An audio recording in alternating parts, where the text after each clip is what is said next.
So for today's episode of BDA Baby, we are going to be talking to Keltie Knight. She's been very open recently about her entire health journey and also her recent hysterectomy, which is a major surgery removing the uterus. And we're going to talk to Keltie all about that, her journey to get to that decision, and how she's feeling since then. When we were kind of going over different people and different subject matters to have on for BDA Baby, since we changed this format and now we're doing recordings, which is so much nicer and more convenient, especially for guest schedules. Yeah. When I saw your name, I was like, oh, awesome. Totally blah, blah. And then I saw hysterectomy. Yeah. And I was like, wait a minute.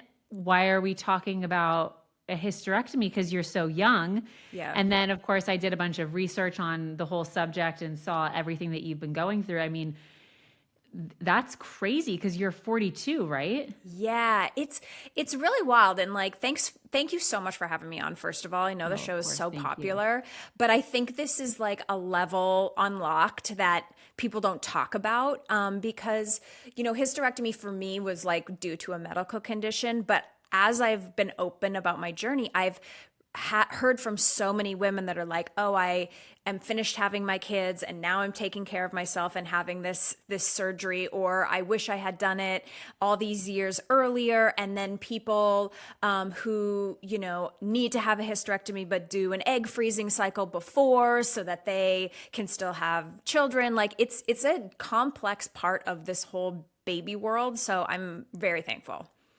I mean, I'm grateful that you're coming on because there's not also I think that you're great. And also I think that the subject of hysterectomies is not one that's a popular one to talk about. It's one of those things that it seems like we're talking a lot about on BDA Baby, which are these subjects that aren't sexy, aren't glamorous to talk about, but people are talking about them to help other people, which is incredible. Yeah. And then you look at the amount of people that are talking about hysterectomies specifically, and that's very limited, almost no people.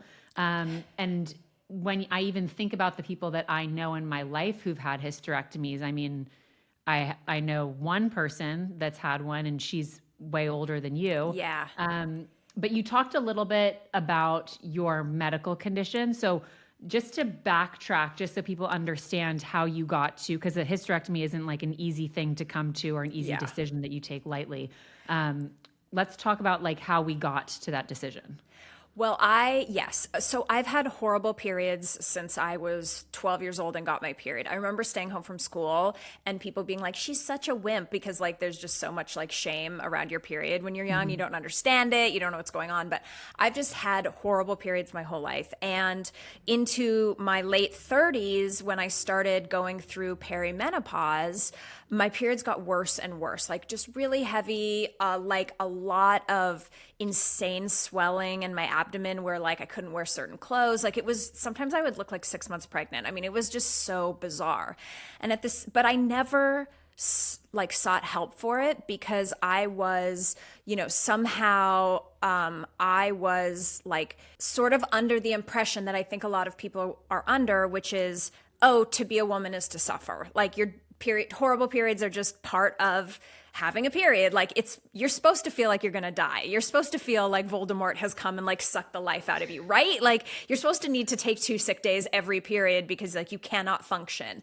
And so that I put on the shelf. Then, a few years ago, it's really been a decade, but really a few years ago, I got really, I just started feeling extra horrible. I had this mind-numbing fatigue where if I wasn't at E! News hosting the show, I was in bed from 7:15 at night until 2 p.m. the next day, and no amount of sleep was enough sleep. I was losing the sight in my eyes, so I couldn't read the teleprompter.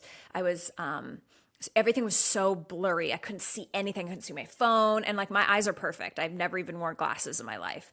I had weird rashes. I had hives. I just felt so off that I started going to the doctor being something's off. And I got completely medically gaslit. My first doctor said, oh, you have chronic fatigue syndrome. You're just always going to be tired.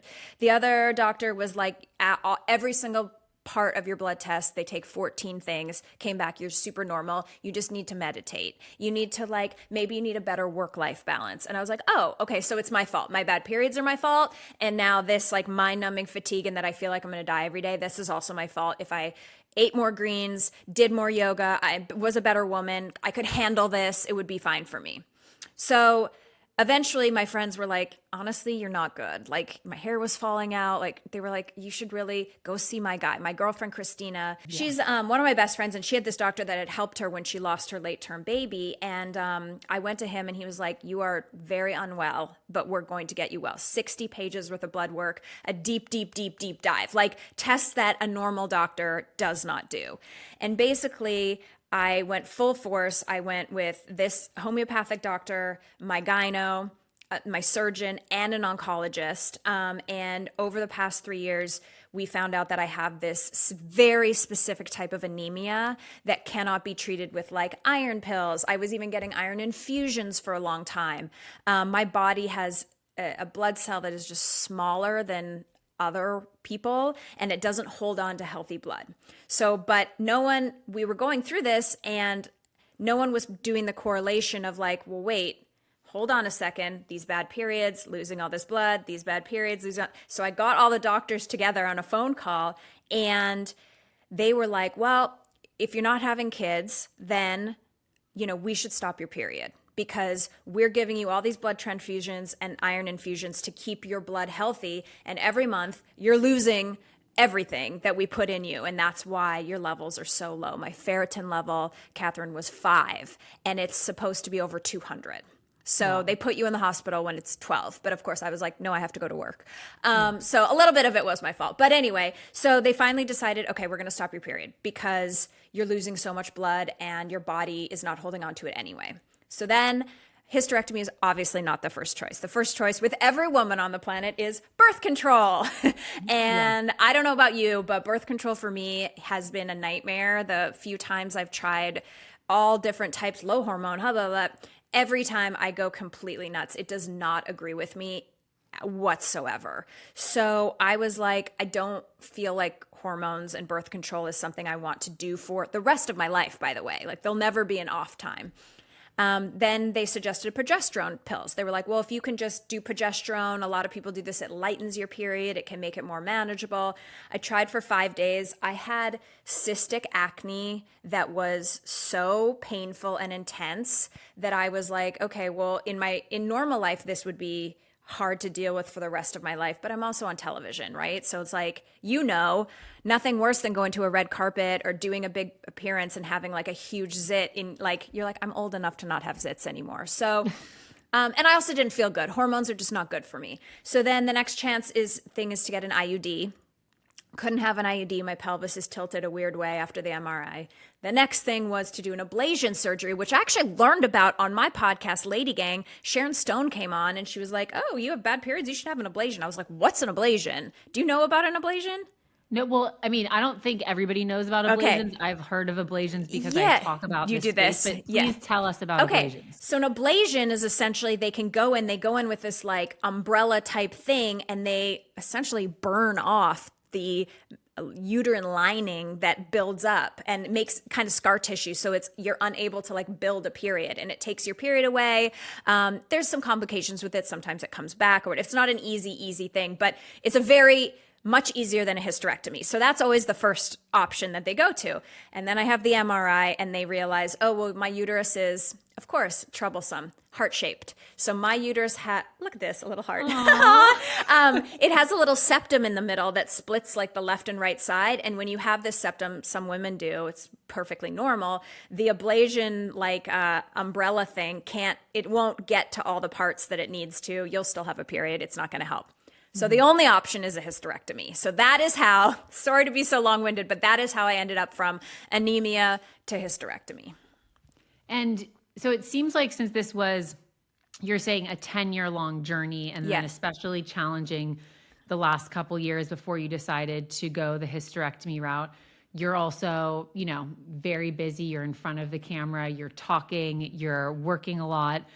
this is something that you were open with about close friends, Yeah. but, you know, showing up to work, putting a smile on your face sounds like you were also in debilitating pain, which I think a lot of women can relate to this idea that periods are supposed to be painful. You're supposed to be laying in bed. Even with pregnancy and postpartum, it's like, oh, those are supposed to be incredibly painful. And like it's as a woman now, especially because we're talking about things so openly, it's like at what point do you go to the doctor? When do you say like this is not normal, or do you have a friend that says to you this isn't normal, you need to get help? What was that like for you to be showing up in all of these different places? I mean, I saw you last year and I would never have Right. known that that was so. Doing that all behind closed doors is very challenging. Yeah, I mean, for me, yeah, 100%. And like, we have to give our women more compassion and more grace to ourselves. And the reason I really want to be so public with this hysterectomy, it's not a sexy thing. I'm in my 40s. It's like, I feel like you said, like the ladies who get a hysterectomy, it feels like an old lady thing. Like, oh, it's an old lady surgery, you know? So it's not sexy to be like, I'm the host of E! News, but also have a hysterectomy. Like, I really Right. would have rather not talked about this, but I wanted women to, like you said, like when something's up, whether it be postpartum or their periods or whatever it is, like you got to investigate, you know? For me, I was really good, like you saw in person. And I'm really good at faking it. Like I can turn it on when it was work time. I turned it on. And then I think when I started to really realize that I couldn't go on like this, it was when I looked around and it was like every other area of my life, it wasn't just suffering, it was non-existent. My marriage, like I looked at my husband and I was like, there's no way you like being married to me. Wouldn't go to the wedding with him, wouldn't go to his Christmas party at work, couldn't leave the house for a date, hadn't been on date night in 5 years. No energy. He would come home at night from work, I would already be asleep. I would be asleep when he left in the morning. Like my marriage was not in shambles because he was incredibly supportive, but like it wasn't a great marriage. I wouldn't go to my friends' birthday parties. I wouldn't go to the baby showers. I was a terrible aunt. I never saw my niece and nephew. Like anything that was not work that I had to do because I need to pay my mortgage was completely gone out of my life. And so, and I was like, well, I have this dream life. Like I worked my butt off to get to where I am in my career and my life. And when you work hard, you want to play hard, you know? Like I would love to go on vacation and not be asleep, or go to my girlfriend's bachelorette party and like stay up and have fun. And I just wasn't functioning and able to enjoy my life at all. The thing that was the game changer for me is when I started to lose my sight, because then it impacted my job and I started having I'm like the girl in television, we call it like a cold read. Like I can read a teleprompter. I'm like, do you remember Ron Burgundy from that movie when he just like reads what's on the teleprompter? He's not thinking about what's on the teleprompter. Anchorman. Yeah. Amazing.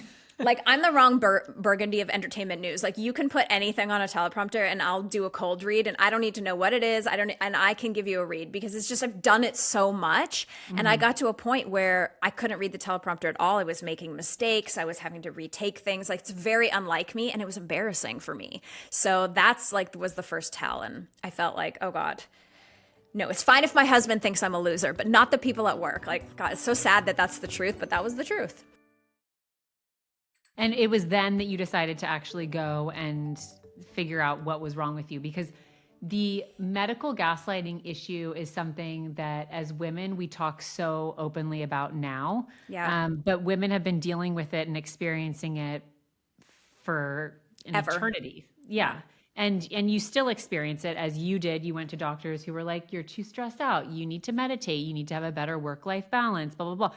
So what was it like for you to find a doctor that was like, you're not crazy, you're not, making all of this up, and let's figure out a plan to get you better?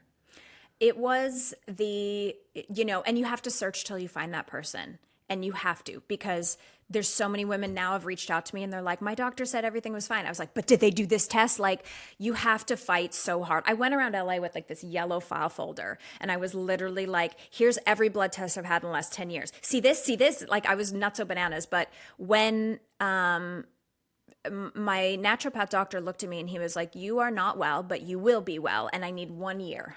In 1 year, you will feel better. And it wasn't like, take this pill, there's a quick fix, it's this thing. He was just like, we need to start. I started working with a nutritionist. And there was bumps in the road. Like, we started doing this one thing where I drank all this bone broth. I have been a vegetarian for a long time, and people are going to say that's the reason I'm anemic. But I was drinking all this bone broth, and then the nutritionist did I was a vegetarian who was desperate to feel well, so I drank bone broth. I couldn't eat the meat, but I was like, I'll drink it. And I went to the nutritionist, and we did all this blood work and all this testing, and she's like, you're like really, really allergic to bovine, which is beef, which is what's in all the collagen supplements, all the bone broth. So I was literally drinking something that was making me more inflamed. Like, it was a journey, it wasn't just like he was like, you have a fix, here you go. But hearing him was incredible. And then hearing my gyno get on the phone with the surgeon, she was like, I have the perfect surgeon for you. And when I got on the call with Dr. Matthew Seidhoff at Cedars here in LA, we were on a Zoom, and he was just like, hey, like, this seems radical, but like, you need the hysterectomy, and it's the only thing that's going to make you feel better. And I just started crying. Like, you're just in so much relief for someone to see you, because, and I think this is probably the thing that women feel all the time. It's all sort of a hidden thing. I guess when you're pregnant, or maybe you're postpartum, people know that you just had a baby, so they saw that, but for what I was going through, I'm just outwardly still myself. So it was this hidden disability that no one knew about. And so to be seen in that way, and to someone say, I know you're hurting, you're going to get better, was really, really incredible. Actually, I was just thinking something very interesting since I'm talking to you. Your super lovely husband, who I just adore, was privy to my 2 worst health days. I'm just thinking this now. I didn't think about this even before I came on the podcast. Really? This is kind of crazy. There was a time, it was maybe 8, 9 years ago. He'd done the movie with Jennifer Lawrence, Passengers, and we were at a press junket at the Four Seasons Hotel in LA, and I was so ill. I thought I was going to die. Like, I was so sick. Nothing was making sense. I couldn't, like, everything was confusing. I felt so bad. And I was at that point in my career, very young in my career, I was so afraid to take a sick day, because I felt like, oh, this is, by the way, Jennifer Lawrence, Chris Pratt, this is a big interview. These are like 2 of the biggest movie stars in the world. And I was so ill, and I was afraid to take a sick day, because I always felt like, oh, if I take a sick day, they're going to put in the next girl in line, and she's going to be better than me. And I'm going to lose my job, or they're going to like her more. Like, it's just so competitive what we do. So I remember, and I got up to do my interview, and I took a deep sigh, and I was so dizzy. I didn't even know what planet I was on. And I was like, I'm so sorry, Chris, I'm having a day. And he was so sweet. And he was like, are you okay, Keltie? Like, hey, like, take a minute if you need to. And I was like, you're on your 900th hour of press. You do not have to like be nice to me. But he was so nice to me. And I remember that because it's one of the only times I've done something what I would deem like unprofessional. Like, I would never sit down with an A-list star and be like, I'm sorry, I'm not doing well today. Like, this is just not something you do. The second time was that I had a miscarriage. And it was, I was working at Entertainment Tonight, and he was doing the Lego movie, and the premiere was on a Saturday morning. And I had miscarried on Thursday night. I had asked my boss for Friday off, and they were like, why do you need Friday off? What's like, it was such a big deal. And then I finally had to be like, well, I have to have a DNC. And they're like, okay, but you're fine for the premiere, right? And it was like, I mean, it's pretty cruel in my opinion, but I was on that I have a picture. I was on that Lego premiere carpet Saturday morning in a diaper, hair in braids, because I didn't like, I was too frazzled to even like get glam. And I remember doing that carpet, and I was like, nobody has any idea how much I'm suffering right now. That's crazy. So you have a miscarriage.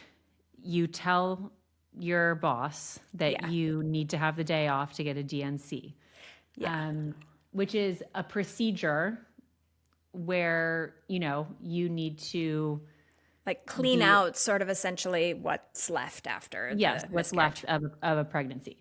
And you're put out for it, and you take the day to do that.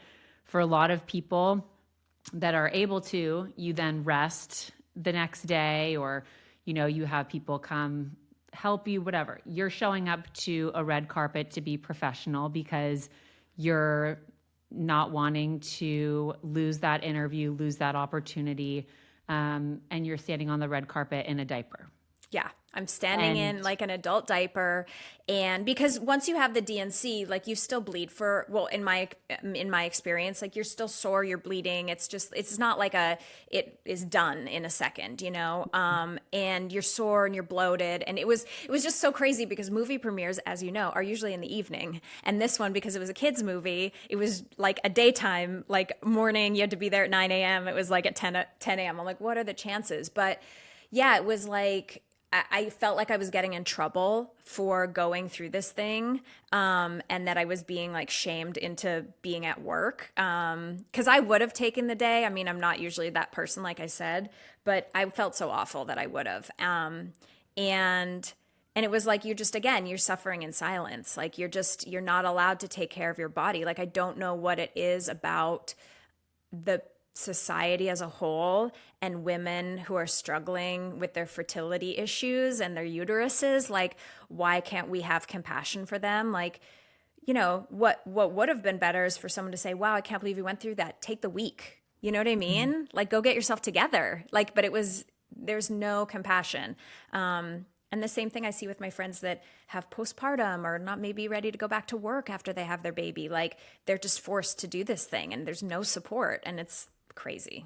I mean, Wild. we're so behind in our country with women's health, of course, but especially with anything that is fertility, pregnancy, postpartum, pregnancy loss related. It's, you know, you look at other countries and how they treat women and mothers, and it's very different. And it's, you know, I think that for a lot of people to hear that you had that sort of shame or feeling that like this is something you have to do. I mean, you're very professional, of course, but that's more than that. That's deeper than just like saying, oh, I don't feel well and I'm trying to show up because I feel sick and I have to show up for this dinner. Yeah. Right. Like this is a big procedure you went through that's not only a procedure on your body, but it's also taxing mentally, physically, emotionally, spiritually. And then you're also processing the fact that you just had a miscarriage. Yeah. Which it doesn't even seem like you were able to process. No, I didn't process it because I wasn't at the time, like I wasn't trying to be pregnant, have a kid. Mm-hmm. So it was very early. It was one of those, 7 week, 8 weeks where like you've missed your period, but it's not, that far along. And so also there's that whole thing of like, oh, well, if it's not at 12 weeks and you haven't announced it yet, then like, who cares? It's not that hard on the woman, and you're like, well, it's still pretty emotional. Mm-hmm. But I think for me, that's why I had so much fear around being open about this hysterectomy and work, because literally, and I this is the first time I told this story, I was chief correspondent at E! And I knew they were looking for a host, but I never really put myself up for it. I was like, well, they know where I work. I literally work with them every day. Like if they want me, they know where to get. They'll just knock on my dressing room. So like I hadn't like asked my bosses or like did the agent like fancy Hollywood thing. I literally just was like, okay, it's fine. And I had gone home to see my brother who suffers from bipolar disorder, and I try to see him like once a month or every couple months. And so I was doing family time. It's always a little bit stressful because I got to go up and get there quick and then come back for work. And I was sitting on his couch, and had my mom and dad over for lunch and my brother, and I was telling them, guess what? I'm having this hysterectomy. I hadn't wanted to worry them too much, so I'd kind of kept them in the dark about how much I was suffering. And I was like, okay, I'm going to have it. We're thinking this date, blah, blah, blah. I swear to God, Katherine, I get a text from both of my bosses at E! They're both named John Redmond and John Pasquarella. And they're like, hey, can you FaceTime real quick? It was a Saturday morning. And I was like, sure. I'm like, think I'm getting fired. And they're like, guess what? You're the new host of E! And I was like, oh my God, wow, amazing. And then I didn't know what to say because I was like, well, wait, I need all this time off for this hysterectomy. Like, they're not going to want to, they're going to take it back because, and then so I'm like going in the kitchen and I'm like, Mom, it's my boss's. I'm the new host of E! News. And she was like not looking happy at all either. She was really worried. So we hang up and then I get a text from the Johns and they're like, are you not excited about this? And I was like, no, there's something I need to tell you. Like I'm sick and I have to have this big surgery and the timing, I'm going to need 3 or 4 weeks off. And like, this couldn't be worse. It's okay if you want to get someone else to host. And they were like, absolutely not. Like, Wow. We love you. You're the host. Let's work on this. Let's make a plan. And so they made this plan that they would announce it. I would work 2 weeks and then I would go have the surgery and then I would come back. And like, I actually took an extra week off, which was so scary. I don't know why I'm so PTSD about it. I was like, I'm not ready to come back to work. Like I can barely walk. I'm still really in recovery. And they were like, take another week. You're good. And my job was there when I got back. So I don't know.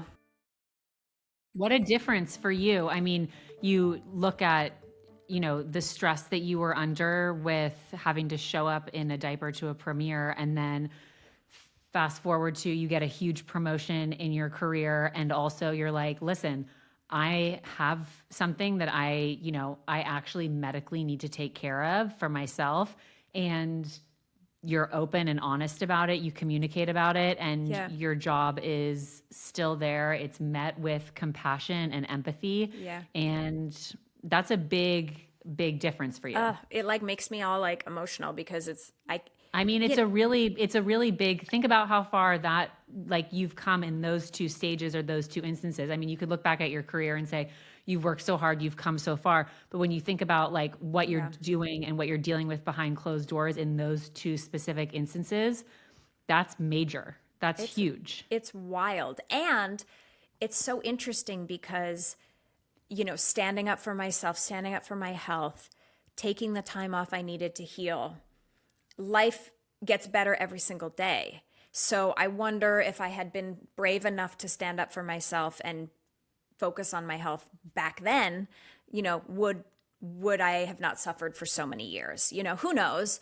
But that's the reason I wanted to talk about it. And I'm so lucky to have people like you that are doing this work, that are giving us people platforms to talk about this stuff that is so deemed shameful and people don't talk about because, I want women to go out and, do whatever they need to do for themselves because, in my knowledge of what I've learned, like the job will always be there, the thing will always be there, it's not that big of a deal. It seems so important, but like the only thing that really makes your life great is your health. Like you gotta really put that oxygen mask on yourself first before anything else can fall into place. Your marriage, your family, your life. Like if you don't take care of yourself, it all still swirls around you, but it's a disaster, If you could go back to your younger self, or for people who might see themselves in your journey, if it's hysterectomy related or just dealing with health struggles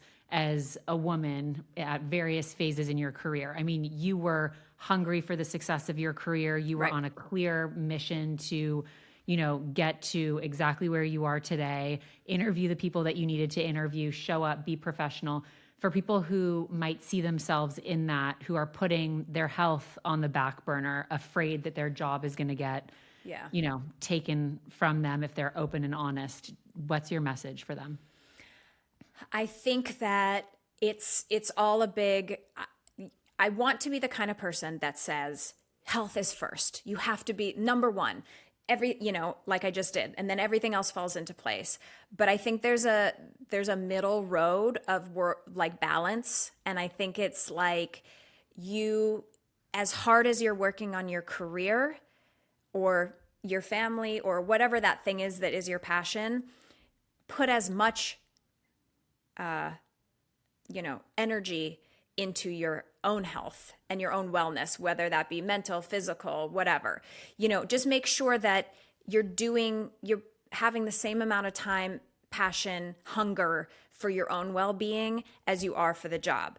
I don't think you can put the job at 0 and put your health at 10 and just completely forget that you have to pay bills and that's not realistic. Do you know what I mean? Like, I wish it was that you could just be like, bye, I'm just going to do a health journey for a year. But like, we live in the real world. We have to pay our bills. So, if work is a 0 and health is a 10, or health is a 0 and work is a 10, neither one of those are good. It's somewhere in the middle of as hard as you're working on having the right outfit or getting that promotion or, finding the love of your life or, getting that new apartment, make sure that you're investing as much time, energy, passion into, making sure you feel right, fueling your body, doing therapy, setting yourself up for success with your fertility. On the Lady Gang podcast, this is something that we've been talking about for 10 years is that, Becca, who is on my podcast, is one of my co-hosts. We didn't even think about being fertile until we were like 32 because we were like, oh, we're doing career. And then you turn around at 32 and you're like, wait, what? This is way harder than I thought. And so it's like making a plan for your life in your 20s and figuring out what that's like and getting everything set up in your health so that you can have the life that you want. And so you're not turning around at 35, 36, 42 like me being like, oh, okay, well, it's going to be way different because I didn't even think about this for 20 years. Do you look back at those two stories that you mentioned and also where you are in your health journey and feel proud of yourself? I see, I feel very proud that I took the time to have this surgery and to heal because I feel so much better. Like I am alive. I've been a zombie for so long. So I feel really proud because I was really scared to have someone fill in for me. And what if they're shinier or newer? The network is like, oh, wait, we didn't even think about them. Bye. I mean, this is a very cutthroat business of Hollywood, but I think all women feel that in their own lives, in their own, like there's always just someone waiting in the wings, So I feel really proud. I feel embarrassed that I wasn't strong enough to stand up for myself back then. I just remember that morning at that premiere as such a low. My hair was falling out. So I was wearing for a long time, just little milk braids as trying to be cool, but it wasn't cool. And I have the braids and I see that picture in my photo roll all the time. I'm wearing this ugly sweater because I could not get in an outfit. And it's such a pivotal moment for me that I was like, I never want to feel that helpless again. So yeah, I feel proud. I feel happy it's over. I feel inspired by the outreach of women across the world that have reached out to me. I feel proud of myself for, speaking out about it. And I did my first Pilates class yesterday and I didn't wake up really sore and didn't rip any stitches out. So I feel really excited about that. I mean, I was going to ask you because this surgery is not huge. It's a huge surgery. And also, I mean, you're removing an entire organ and you're also, there's a healing journey, but also you had this 2 months ago? I'm just at 7.5 weeks. So how are you feeling? I mean, I know you just went to your Pilates class, which is amazing, but do you feel a huge difference? Oh my God, it was brutal. It was the worst surgery. And Reddit doesn't even do it justice. I was on so much on hysterectomy Reddit, getting the right pillow and the right, and so, the surgery is brutal. My surgeon was like, well, you're going to feel awful. We took out an organ and stabbed you 5 times. And I was like, oh. Wow. So the first 2 weeks, my mom came and stayed with me. I'm really close with my mom. You get that. And literally tea helped me fart, yoga poses, did my laundry for me, just helped I could not do anything. Week 3, I was like, okay, I can walk a little bit. Week 4, I started to think I could do things and then I would overdo it and I'd be back in bed. And week 4 was an emotional roller coaster. All of a sudden when I got over the really terrible physical stuff, my mind was like, oh my God, I don't have a uterus. I'm not a woman. It was just so wild. And then I've just been healing up and they clear you at 6 weeks sort of for sex and working out. And I tried to do a workout at 6 weeks and I just felt terrible. And I was still really sore. I couldn't even think about having sex. I was like, no, do not touch me. There is internal stitches in here that I was like, eh. But just this past weekend, I really started to I was like, oh, I think I'm okay. Had sex. It wasn't as bad as I thought. Like I was like so nervous. I was texting my girlfriend and I was like, I call it my sex pocket, which like I don't say around my husband because that's obviously such a turnoff. But like I texted my girlfriend. I was like, sex pocket's open for business because it's just a pocket now. It goes and then it closes. Like there's nothing in there.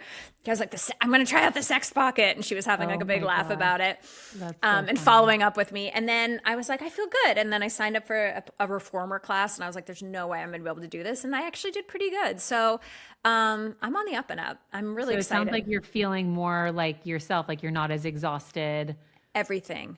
I went for my last blood test a week ago. My ferritin that was at 5, which was like critical, is at 164. Wow. So my doctor wants it to be over 200, but I mean, I'm on my way. And the difference is bananas. And a lot of times, Katherine, they don't test your ferritin at a regular blood test for a lot of doctors. You just do like when you do a CBC panel or CDC panel, they test your iron and sometimes your hemoglobin, but not often your ferritin. It's more of a specialized test. And the ferritin can be, I would have a normal level of iron in my blood at times, but the ferritin is what holds on to the healthy iron and stuff in your blood. And if that's low, the iron is just going to go through you.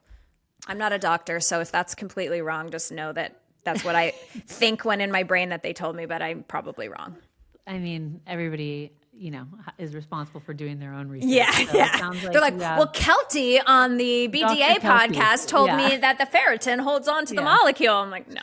I mean, I think the message of just like being thorough with your health, being thorough with your blood tests, also being an advocate for yourself. I mean, it sounds like it's something that we say all the time, but if you look at yourself, for example, as somebody who, had you not been an advocate for yourself, had you not been going around with that huge file of all of your blood work, of all of your, your data on yourself and, everything and going to doctor, you wouldn't be where you are today of being able to feel good, having got the surgery and on the up and up. Yeah, and I was pretty ruthless. I was like, what's your phone number, doctor? Like, I was like, I want to call you. Like, because it's interesting, even in our Lady Gang Facebook, we have like a secret Facebook group with like 30,000 girls in it. And today someone was like, hey, Keltie, I've been thinking about you. And I messaged my doctor on the portal and like, this is what I got back. And I'm so frustrated because it just seems like this auto reply. And I was like, it's not that your doctors don't care about you or that they're not good people that are trying to do like the Lord's work, if you will. The system is set up against them. They see too many patients. They're so busy. There's no way they can possibly know what to do with you in like a 10, 15-minute appointment.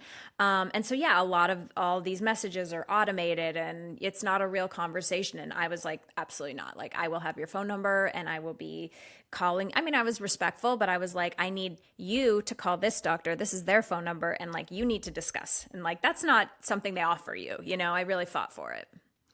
I've watched a couple of your interviews before we talked today, and you've said it a couple times today that the idea of losing your uterus or removing your uterus makes you feel like you've lost your womanhood. Yeah.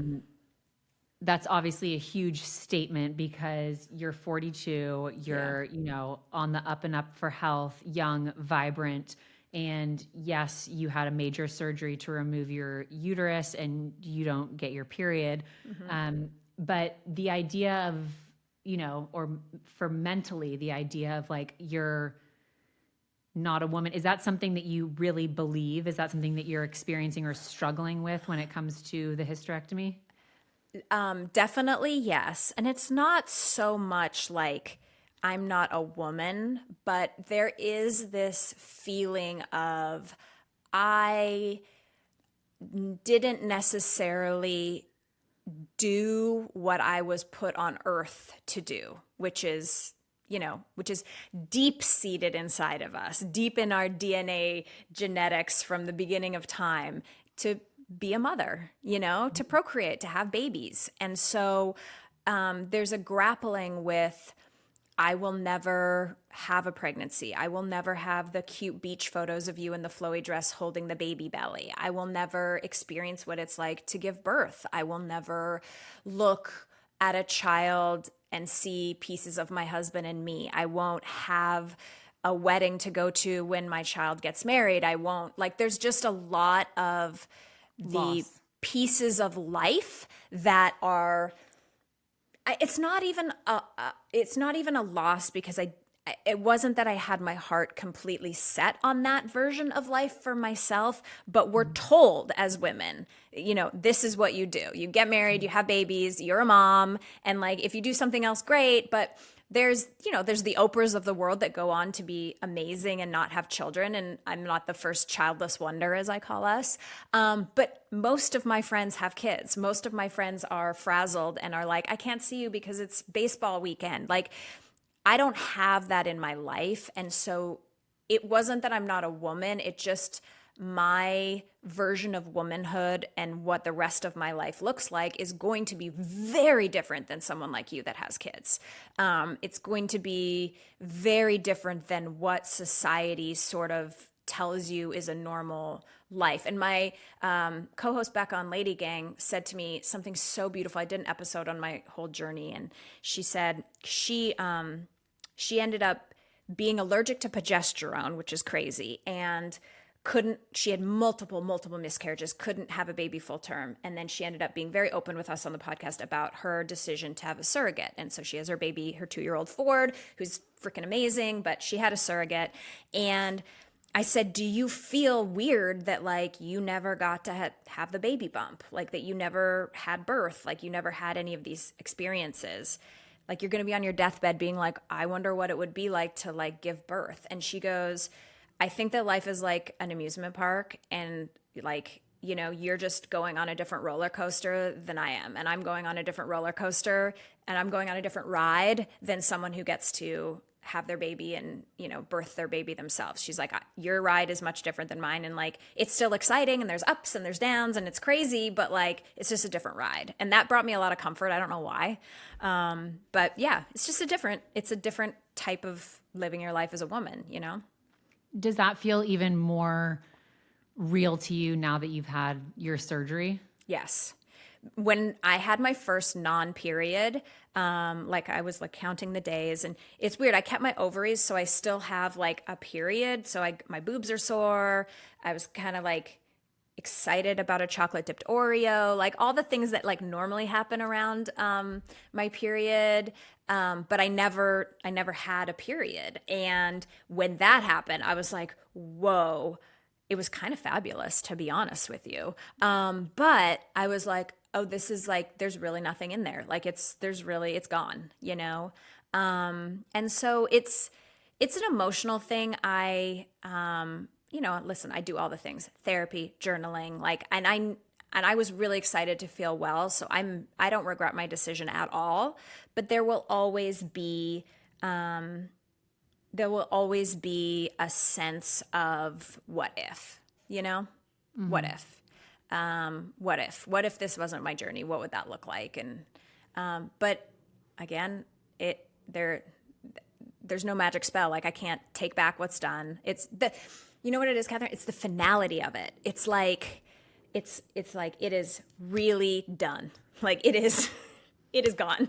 Like there is no uterus. Like that finality of it will hit me sometimes when I'm lying in bed at night. Like it's just very final. It's such a vulnerable thing that you're choosing to be so open about it, and it's helping so many people. It's, it's also, I think you're processing everything in real time. So Yes. It's a lot. And I think you have such a great community of people that are there for you and help you, and also know that being open about this helps people, and being an advocate for, encouraging women to be advocates for themselves in the medical space is also, so needed. So Huge. Thank you for taking time to do this, and for being so well spoken about something that is so new and fresh in your life. My goodness. Thank you. Oh my God, I adore you. Congrats on everything. I love the Thank podcast. This is great. Okay, cool.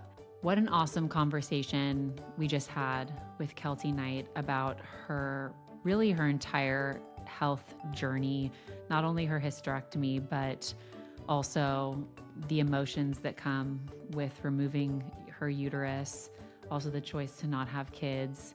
And I think a lot of people can relate to that. And I really commend Keltie for being so open about her experience. It's not glamorous. It's not a sexy topic to talk about. And she is putting herself out there with the intention of helping other people, which is always admirable. So thank you so much, Keltie, for joining us today.